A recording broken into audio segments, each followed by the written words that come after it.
Assalamualaikum dan salam sejahtera kepada pelajar-pelajar. Pada kali ini kita berjumpa lagi sekali dan hari ini kita mempelajari sejarah tingkatan 2 bab 4. Hari itu telah pun kita menyelusuri bab 4, 4.1 dan 4.2. Dan pada hari ini, bagaimana cara untuk kita memperkasa diri kita untuk memahami bab 4.2 dengan belajar untuk menulis nota ringkas di dalam satu kertas. Jadi, dengan syarat pelajar-pelajar telah pun membaca nota, memahami, mempelajari bab 4.1 dan 4.2 dan pada hari ini kita akan menulis nota ringkas. Sama-sama kita saksikan. Baiklah pelajar-pelajar sekalian, kita hari ini akan menyambung pembelajaran sejarah 4.2.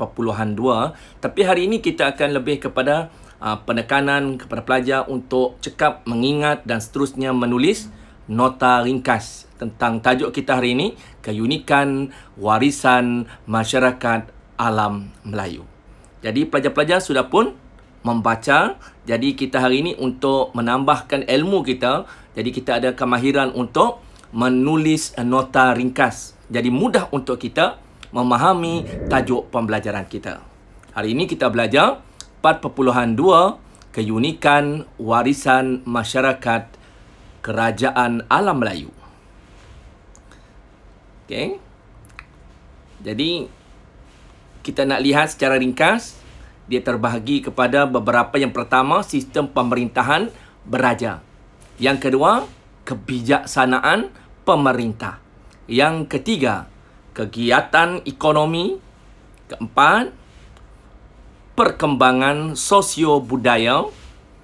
Dan yang keempat, amalan beragama. Jadi kita warnakan hijau, biru, kuning, merah dan pink. Senang nak ingat. Okey.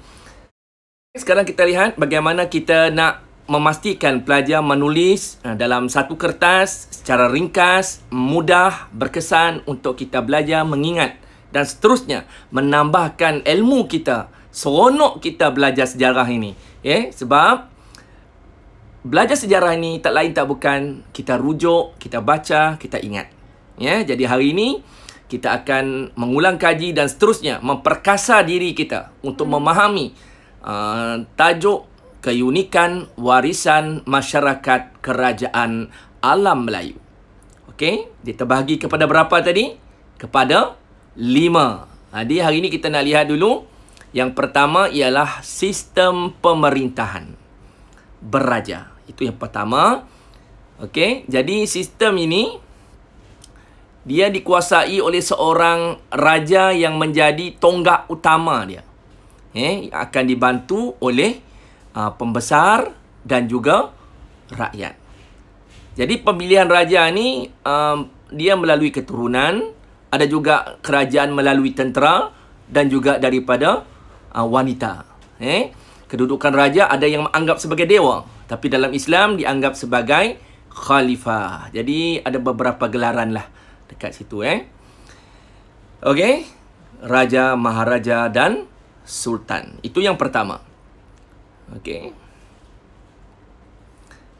Sekarang kita lihat yang kedua pula, iaitu kebijaksanaan pemerintah. Okey. Kebijaksanaan pemerintah, dia bijak memilih dan membangunkan pusat pemerintahannya. Selalunya dia buat di pesisir pantai dan juga di lembah-lembah sungai untuk dikembangkan dia punya pusat pemerintahan. Dia menjalinkan hubungan diplomatik, persahabatan dengan kerajaan China, juga ketenteraan dengan kerajaan Chula India dan juga melalui perkahwinan. Okey. Dan seterusnya kegiatan ekonomi. Pertamanya kita akan lihat kegiatan ekonomi dipengaruhi oleh lokasi tempat dia. Jadi pemerintah dia dapat memanfaatkan kesuburan tanah yang ada itu dan juga mencipta sistem pengairan yang moden seperti Barik. Okey, membina pelabuhan seperti pelabuhan pembekal, pelabuhan kerajaan dan juga entrepot. Okey, itu kegiatan ekonomi yang ketiga. Yang keempat, perkembangan sosio budaya.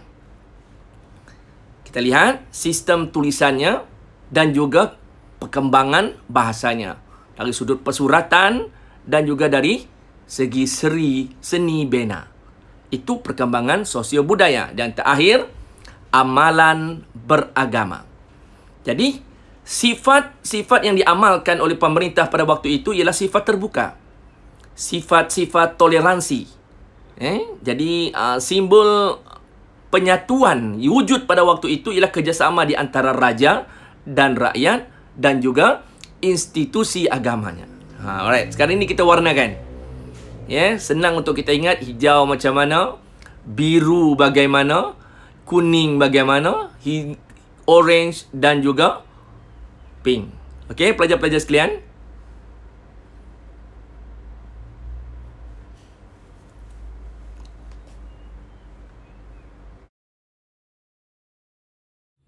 Itulah tadi salah satu contoh bagaimana untuk kita menulis dan juga mempelajari sejarah part 42. Jadi pelajar-pelajar boleh menggunakan kaedah ini untuk menulis nota-nota bab lain ataupun nota-nota sebelumnya dikumpul dalam buku ringkas, senang untuk dibawa ke mana-mana dan seronok apabila esok nak ujian kita ada bahan rujukan, senang untuk kita mengingat. Selamat mencuba, sampai jumpa lagi. Assalamualaikum, bye.